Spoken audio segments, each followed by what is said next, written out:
bored yet, or no? We okay? Quick question if she's walking up, Larry. Yeah, go for it. Earlier you said that you wanted to get all of the city directories, Yeah. city directories of St. Paul, different decades or years, or any city directory? I ultimately want to see every city directory in St. Paul entered into the system. That is like a crazy amount of work. The stuff I've done has been automated to do it. You can't do it. Kathy, we've been putting this stuff in, and in the city directory, it takes 2 hours to enter one column. And there's 4 columns on a page. Okay, so you got 8 hours. Maybe you're better than me. She's probably whipping through it in half that time or something. But it's a long process. What I might set up is something like this, a spare time thing. We'll see if we can do it. It's a bit of a project, but where people can adopt a page, right? So you just grab a page of the directory, you claim it, and then it goes away, and people can claim the next page and the next page, and they do this in other towns. So I'd like to set up that facility. Again, it's a down the road thing. Only got so many hands, so many brains, but it would be cool to get to that. And some of the people got just a spare minute here and there. You just come in, type a couple things in, and then leave. Just come back and do it whenever you feel like. With many hands make work light, right? So and that's what will make this site great, is many people typing in little amounts of things and then building up. This can be just the coolest thing ever. So Julie is another standout crazy keyer here. She's just throwing in a ton of stuff. It's fantastic. So we're gonna let's just put in. We could put in Julie. I'm gonna put in, actually, I had an entry at Mickey's. Oops, Mickey's Diner. Everybody knows Mickey's Diner. Oh, yes. We did in Mickey's apostrophe S because that's what Mickey's has. And we have some search results, and here we have some search results. So visiting Mickey Diner, Forgot I did that. the Luker family. So we have her husband. Yeah, Julie obviously took the picture, but just a great image, kind of classic. Mickey's. Greasy, you can see the grease coming off those fries. But they're still dipping for more, right? Because it's good stuff. Health food. Health food, yeah. I eat at Mickey's at least once every few months. I love the wow. Shout out for the Belgian waffles. I go nuts on those things. They're so great. And you actually get them and they're hot when you get them, so I love that. But very fun people down there. Mary, I've been talking to her forever. She's kind of the workhorse waitress down there in the front. She'll be there forever. So I just click view less, I go to less, and then we have other entries for Mickey's, different Mickey's bar, Mickey's Diner, different places. There were Mickey's kind of all over the place. There was a Mickey's on Snelling, there was a Mickey's on University, West 7th. They're all on here, just a simple entry for now. Yep, they're all on here over the history. A lot of Mickey's. There's still that remnant of a sign that used to be over behind off University Avenue. We were like, where is that Mickey's at? Well, the addresses are in here, so you can check that out if you want. But let's go to just over to so we'll type memory, and then we will click on Julie. Julie's got, as you can see here, 89 entries.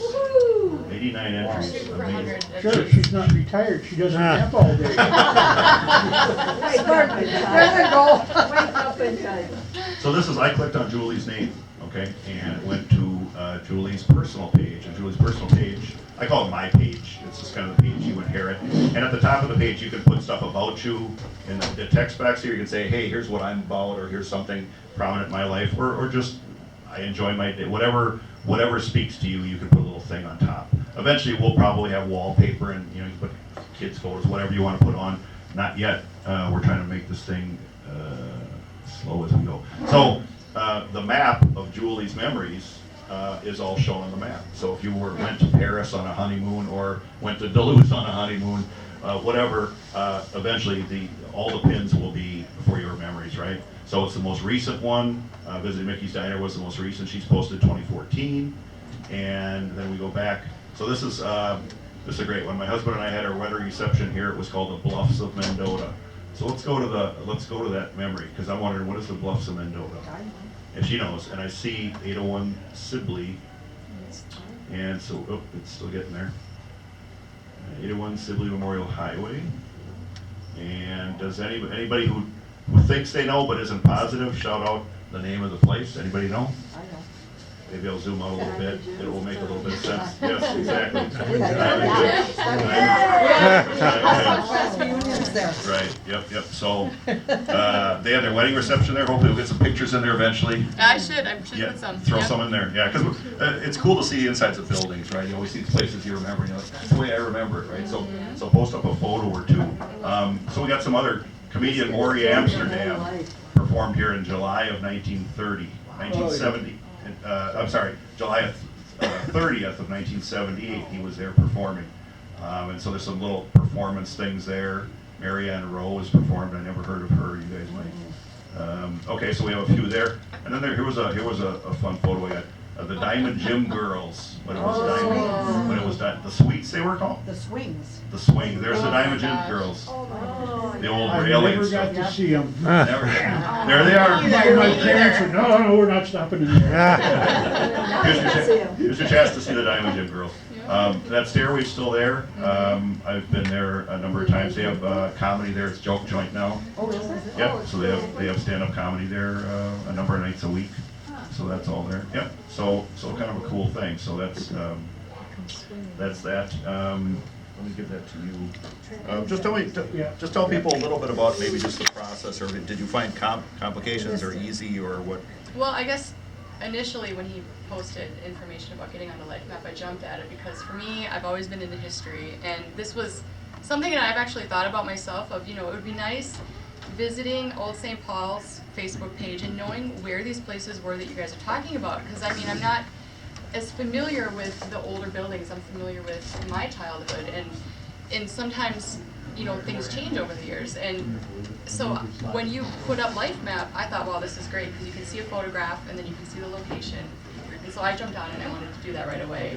And just a little background about me, I guess photographs have always kind of been an inspiration for me, and I always like to collect them. And I have probably 100,000 family photos and documents that I personally scanned into my computer, and I'm trying to figure out right now how to make them organized in a meaningful way for my family. But Right here. yeah, well, I'm also like, if I want to search in my own hard drive, I want to know where the picture was taken, who was in the photo, when it was taken, and what was going on. And a lot of my family isn't here anymore to ask, so I'm stuck with these photos that I don't know what to do with. And so I go here and I look at, oh, well, this building looks a lot like the one in my photo. Maybe I can make a connection there. Yeah. So, cool. Yeah. Actually, Google Maps comes in, not on here, but go to Google Maps site. Sometimes you can, if you're having trouble finding an address, you could actually click on their map and it'll show you what address it thinks is there. Just a way of grabbing information. Or you can go to the Street View. If people who are familiar with it or not, Street View will show you the image from the street of what's there. And I use that a lot too, because you can find the houses. You see an image of old houses and you go to the Street View and you can still see some of them. So you'll kind of know where to place a pin or whatever. Right, and Google Earth too is another one that can go historically, so it's really neat. Yeah. So Julia's place memories. These are her memories, right, on her personal page. Then we go down here, and these are her history entries. So there's a separation. The pins on the map will only be your personal memories. The history memories are not shown on the map. That's separate. That's just historical stuff that doesn't apply to you necessarily. So make your decisions on what you want to show on your map or not. It's just personal preference. But I usually like to have the separation of if I was involved or possibly a family member, I would put that under personal. But if it's just a historical thing, or maybe relatives of mine were at a place or something like that where I'm not directly connected to it, I would probably place it under history. But it's your guys' choice. So the personal memories are not available to anyone else? No, they're available. Yep. That's the key here, guys.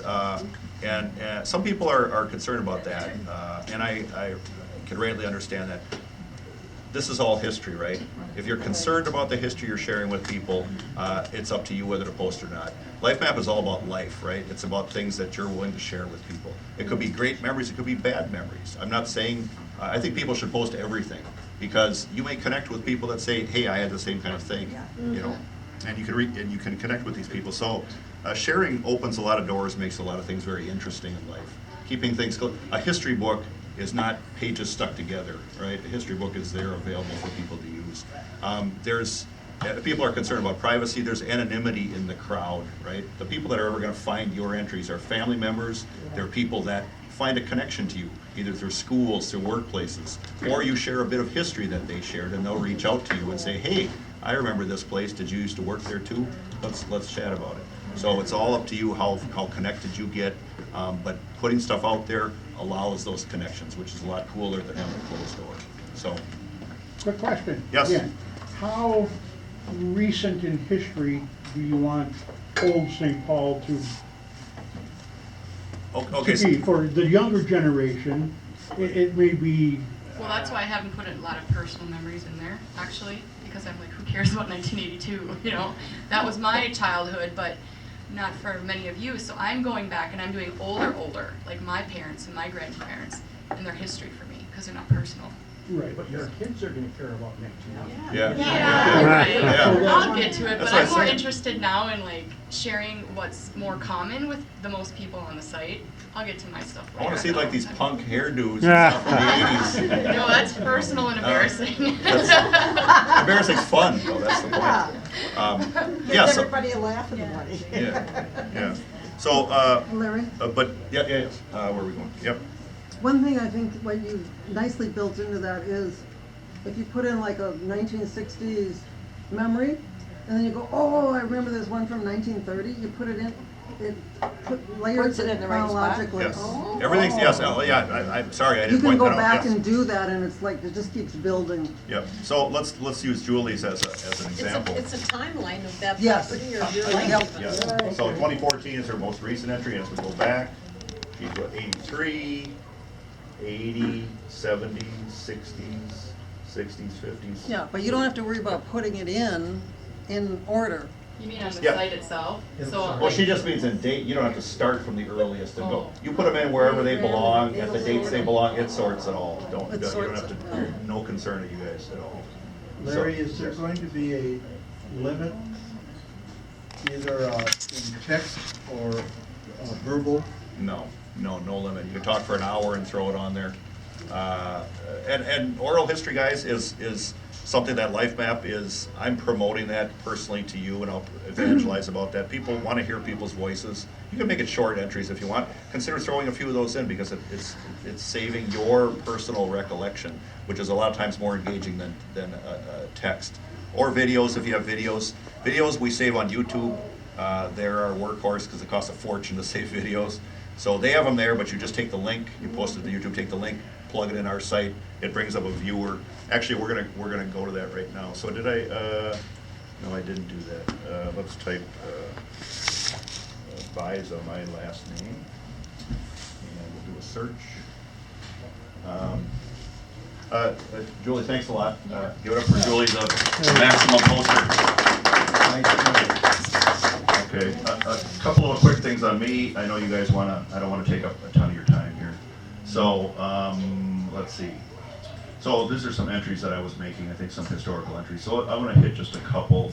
I haven't had a lot of time to put things in, I'm busy, and you guys are busy too, but I can always, you take a few minutes out of the day. These posts take very little time. Once you're familiar with the site, I can do a post in 5 minutes, 3 minutes. It's Gene knows, these guys know that have done it. It's very simple. If it wasn't for me having to build the whole neighborhood and figure out who's next door to each other, it takes seconds to add an entry, it really does. Yeah. Okay, so here's an entry I made from 1890 University Avenue West, which may be familiar, Porky's Restaurant. I had this idea of buying Porky's, which was closed for years. This is in 1987. I contacted Ray Trulson, who was the owner, about this possibility. He asked me, why in the world would you want to do that? I always enjoyed the nostalgia of the 50s and wanted to share my opinion that others felt that nostalgia, and I thought it would be a success. He seemed to be thinking about it, but said that he was not yet ready to sell. 2 years later, Porky's reopened. Did I plant a seed in his head possibly that Porky's could be successful again? For sure I was bummed out, because now I couldn't open it myself. I greatly enjoyed their pork tenderloin and onion rings after many years after that. Being shut out of Porky's made me even more committed to find another drive-in. So in 1992, my partner Walt Zoller and I opened Creamy Cone at 1197 Dale Street North in St. Paul, and reopening the old Disher's Drive-In building, and it has been successful ever since. So that's a memory for Oh, me. that was yours? I didn't Yeah, know. it used to be mine. I don't own it anymore. I'm not making the big money like Connie is. But it was cool to start, and that was the foundation. I love the old history. I love the old buildings and stuff, so that was my little. So do you have an entry for that location, the Connie's? Or Uh, that place that you I own? looked, you don't really? I don't, no, I have, Linda took some great photos of the place with us with her little white hats on and stuff like that. That's gotta be dug out of the Wayback Machine somewhere in the closet. Like a lot of you guys have attics and basements and boxes of photos. Some of the stuff takes a little bit of time, some stuff you got on your computers already. If it doesn't get on a site like this, it's gonna get in a wastebasket or something down the road. This enriches people's lives, makes it fun and interesting, brings back history. Your history is interesting to other people, whether you like it or not, or whether you believe it or not. Put it on here and share it with people. If nothing else, then with your family members, they'll be able to see this stuff. Yeah. I want to know about the Studebaker shop across the street Across the street from you, across the street from Connie's Creamy Cone. where the coachman was. No, down a little bit. It's like, is there Rauschnitz? There was, which direction? It was Day Brothers? Day Brothers. Well, so they're saying that kind of arched roof thing. That's a used car place now or a shop. Yeah, that's it. They still got the Studebaker sign up there.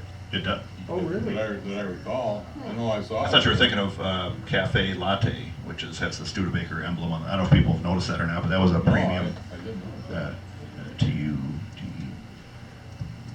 Try Studebaker, see what comes up. I have no idea on this one. What do we got? So we have 850 Grand Avenue, interior of Grand Avenue Ford, originally a Studebaker dealer. Grand Avenue Ford, previously Studebaker dealer. Rationals Studebaker, 868 Rice Street. Nope, that's not No, it. that's not it. Rice Street. That's a name somebody mentioned. Downtown Studebaker, Grand Avenue. We got an entry from Patricia Schnick, who was the Twin City Autos L. Morgan Studebaker dealership. I bought my first MGB there. I was not aware. That's really cool.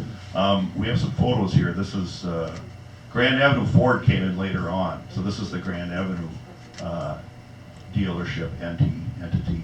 But they really packed them in back then, didn't they? Larry, why aren't the clips visible right now on the right side of the screen? Because we're viewing memories of a particular location. Okay. So when we, this is kind of so I was like, I could not believe that I actually put in these photos here. I could not believe that this was Cafe Latte, some of you people have been there, right? Right. They got fantastic desserts and stuff. I'm there like all the time. But I couldn't believe that this was that place. And then I looked at the photo, and I looked up here in the corner, is this kind of up, and then it curves. If you go into Cafe Latte, look up in the upper section, there's these big stained glass windows with that arch and that curve that have a tire like in the center of them. And there was the back windows of the dealership back then. It was like a church to the car, there's these stained glass windows. It's crazy. But the next time you go there, look up at the top before you come in. You don't always notice that stuff. There's a really cool terracotta wheel with Studebaker and script coming out. Well, that corner, how many dealers are on that corner? Yes, tons of dealers. All four of yeah. them? Yeah. For all four corners? I've got a- Very well be. I've got a lot of car dealership history. If you guys are into cars, you definitely want to do some searching because there's a ton of stuff in here. Larry, will you, at some point, like the Minnesota Historical Society, will you connect with them on this? Copyright. I mean, it's a great question, and it's a very good question. There's a number of other museum type sites that are kind of doing their governmental kind of process, And honestly, the biggest problem with government, it creates a lot of benefits for people. I worked for the government for 22 years. It is the most slowest, titanic environment you'd ever see in your life. And for example, I went to St. Paul Library and said, I want to convert some of your guys' city directories. I'll convert them to PDF so you can put them online and view them because I could use the stuff for my records. It'll save me buying the microfilms. And they're like, well, let me pass it along to my person up the way. And then like 3 months later, when I've already done and ordered, scanned, PDF, put on the site all the stuff that I already needed for those directories, somebody got a hold of me and said, well, what could we do for you? And it turns out the city is eventually supposedly converting. I'm not holding my breath. We're probably talking years on that. They need a budget. Bureaucracy moves very slow. So to answer your question, because as Linda said, I get kind of long-winded on stuff. Historical Society is great. This is media, right? Any photos they have or anything like that, or that they have on their site, which they don't own, by the way. Those photos are all donated by people, so that any copyright claims they'll make on those kind of things are not really valid. But unless they actually do own the photo, if their people took the photo there or something, they could possibly lay claim to that. But they're a government entity. They have their own area. What they're great for is displays. I don't know if you guys saw the suburban cities. If you guys got to there, some of you guys might have.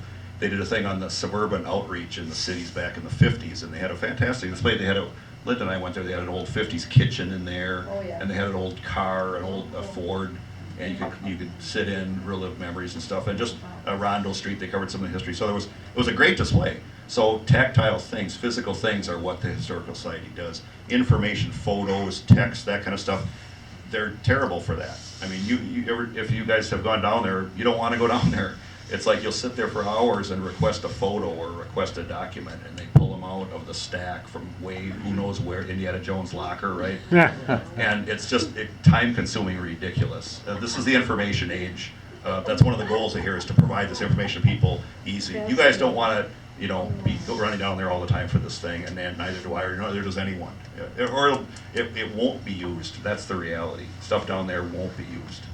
But for physical things, pottery, Red Wing pottery, or Cootie the shopper company made the cooties and stuff like that. That kind of stuff is all interesting to people. Physical things. We can't put that on Lyfmap. We can put an image, but to see the stuff in the flesh, they're good for. I only meant is so that it doesn't get lost as this generation passes, like, where's the next step? Who else is going to handle it so it continues to thrive, or? Related to what, Lyfmap or the Historical Society? The Lyfmap itself. I'm hoping we outlast the Historical Society, actually. But Lyfmap will continue. I mean, I don't see any issue. I mean, this is a place for storing memories, and it's going to keep going. I mean, that's my goal. The young lady that was sitting up here, Yeah. her generation's gonna hopefully get into it. Oh, absolutely, absolutely. Well, yeah, to answer, because I didn't get to where you were going to originally, and thanks for focusing my mind on that. We are eventually going to, for some people, we're going to create a phone app eventually.